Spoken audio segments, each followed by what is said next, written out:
भारत एक वाहिद मुल्क है जिसकी अब ये स्टेट पॉलिसी बन गई है। ये रियासती एक पॉलिसी के तौर के ऊपर जो पहले गुजरात स्टेट में इम्प्लीमेंट की हुई है, मोदी ने अक़लियतों को टारगेट बनाया, मुसलमानों का कत्लेआम किया।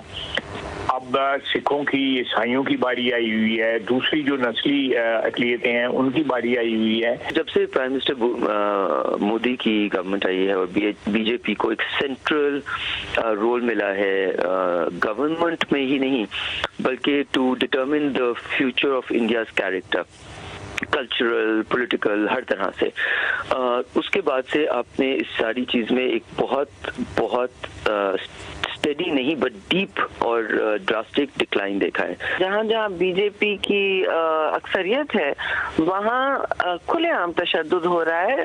पहले मुसलमानों के लिए जमीन तंग की गई और इसके खिलाफ कोई मुअस्सर आवाज नहीं उठी, ना कोई एक्शन लिया गया। लेकिन सरकार की तरफ से जो दुनिया की सबसे बड़ी जमहूरियत की दावेदार है, सेक्युलर जमहूरियत की दावेदार है, कोई ऐसा इक़दाम नहीं लिया गया, कोई ऐसी मजम्मत नहीं की गई।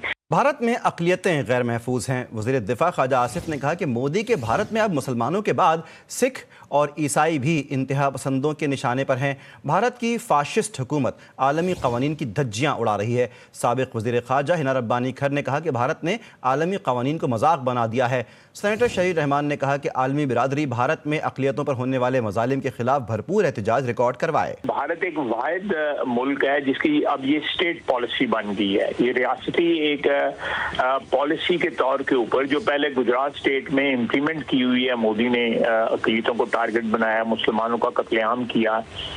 अब सिखों की, ईसाइयों की बारी आई हुई है, दूसरी जो नस्ली अक़लियतें हैं उनकी बारी आई हुई है। जब से प्राइम मिनिस्टर मोदी की गवर्नमेंट आई है और बीजेपी को एक सेंट्रल रोल मिला है गवर्नमेंट में ही नहीं बल्कि to determine the future of India's character, cultural, political, हर तरह से, उसके बाद से आपने इस सारी चीज में एक बहुत स्टेडी नहीं बट डीप और ड्रास्टिक डिक्लाइन देखा है। जहाँ जहाँ बीजेपी की अक्सरियत है वहाँ खुलेआम तशद्दुद हो रहा है।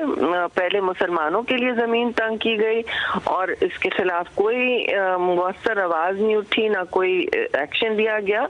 लेकिन सरकार की तरफ से जो दुनिया की सबसे बड़ी जमहूरियत की दावेदार है, सेक्युलर जमहूरियत की दावेदार है, कोई ऐसा इक़दाम नहीं लिया गया, कोई ऐसी मजम्मत नहीं की गई।